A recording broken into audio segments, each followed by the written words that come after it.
Alors l'étape de création des contenus vides, c'est une étape qui est là pour vous faire gagner du temps tout simplement. L'idée, c'est que quand on crée des pages dans la construction d'un site, quand on en arrive à rédiger le contenu de ces pages, il y a des moments où on a besoin de faire appel à des liens vers d'autres pages de notre site, ou vers des articles de blog, ou vers tout autre type de contenu ayant une URL. Donc, si vous ne faites pas ce travail de création des contenus vides, quand vous allez arriver à l'étape où vous allez créer le contenu de vos pages, vous allez avoir besoin des fois de liens de pages qui n'existent pas. Vous allez soit vous dire, bon, il faudra que je revienne après, ce qui peut aboutir à des oublis et donc à des problèmes de navigation par la suite.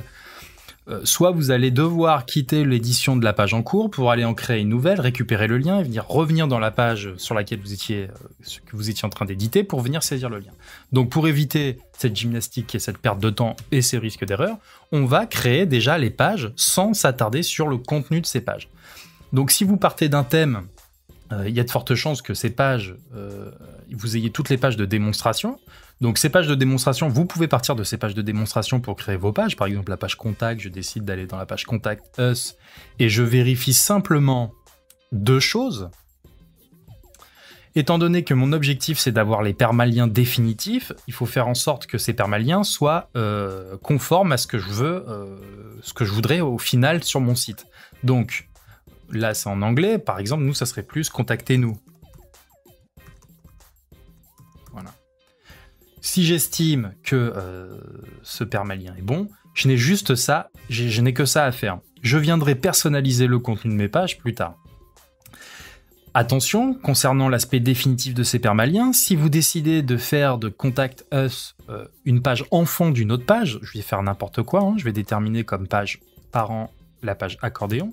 Si je mets à jour, vous voyez que systématiquement, vous est imposé le permalien de la page parente, à savoir accordéon, comme racine de votre URL. Vous ne pouvez pas changer cette partie, puisque comme la page Contactez-nous est une page enfant de la page accordéon, dans la génération du permalien, vous avez forcément la racine du site suivie de là ou des pages parentes, parce que vous pouvez imbriquer sur plusieurs niveaux. Donc, l'idée, c'est d'abord de créer ces pages parents, puis de créer ces pages enfants. Comme ça, vous êtes sûr qu'à chaque fois que vous avez un permalien qui est généré, celui que vous avez en face des yeux et que vous allez certainement copier-coller dans un fichier texte pour tous les avoir à portée de main au moment venu, c'est-à-dire au moment où vous allez avoir besoin de ces liens dans la phase de création de vos pages, quand vous allez créer des boutons, il est préférable d'avoir un fichier texte avec tous les liens de vos pages, comme ça vous n'avez pas à revenir pour aller les récupérer. Donc pour les récupérer, une fois que votre page elle est générée et que vous êtes d'accord avec le permalien, il suffit simplement de cliquer droit sur voir la page et de copier l'adresse du lien et de venir le coller dans un éditeur de texte lambda. Si je fais ça, hop, et que je le colle, vous voyez, voilà, j'ai bien récupéré le lien de ma page. Donc vous allez au fur et à mesure récupérer tous les liens de vos pages en étant certain que ce soit les liens définitifs. Comme ça, à la phase de création, ils seront tous à portée de main. Donc je le rappelle, quand on parle de contenu, de créer les contenus vides définitifs, donc vide, c'est dans le cas où on part pas forcément d'un modèle existant, c'est quand on parle d'une page vide, mais en tout cas ça veut dire pas avec le contenu travaillé. Le contenu travaillé, ça vient après.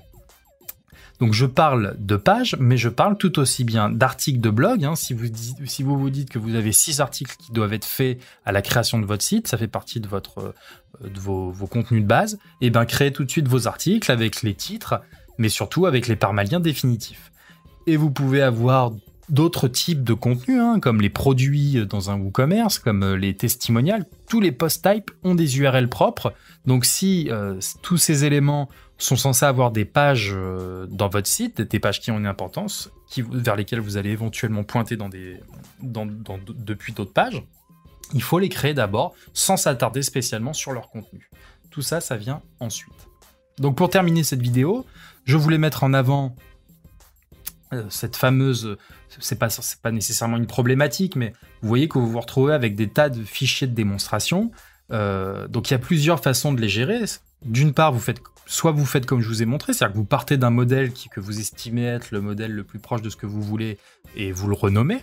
Soit vous le dupliquez, donc il y a des plugins, des extensions, vous pouvez installer via l'installateur d'extensions, vous tapez dans le moteur de recherche duplicate et vous allez avoir des tas de plugins qui vont vous permettre d'ajouter une fonction de duplication de contenu. Donc du coup, vous dupliquerez le modèle, vous le renommerez et voilà, vous partirez d'un modèle existant. Soit vous allez à l'intérieur d'une page. Si je vais dans la page accordéon, je peux décider de faire de la page accordéon un modèle Visual Composer. Donc il suffit simplement d'entrer dans la page depuis laquelle je veux faire un modèle, de cliquer sur le petit bouton modèle, de donner un nom à ce modèle, le nom que je le sauvegarde, et automatiquement, ça crée un nouveau template Visual Composer que je pourrais réinjecter dans une page vierge. À savoir, ça ne sauvegarde que ce qu'il y a dans l'éditeur de contenu, jusqu'ici, de cette page. Ça ne sauvegarde pas les paramètres annexes, ça ne va pas sauvegarder le modèle à partir duquel s'inspirait cette page, ni le parent de cette page. Ça ne garde que le contenu. Donc, si vous avez besoin de préserver le modèle de page, il vaut mieux favoriser soit la méthode précédente, soit tout simplement de garder sous le coude ces différentes pages dans la corbeille. Donc, vous les mettez tous les modèles de page, vous pouvez les mettre à la corbeille, ils ne sont pas supprimés définitivement, et en allant dans corbeille, vous pourrez les rétablir soit un à un, soit tous d'un coup, c'est vous qui verrez. Donc, ça vous permet de garder sous la main ces modèles, et qui ne vous encombre pas la vue des éléments actifs. Si vous avez besoin d'en garder quelques-uns en actif de ces modèles, vous pouvez, mais par contre, il faut penser à désactiver le référencement de ces pages en allant dans l'encart WordPress SEO de la page,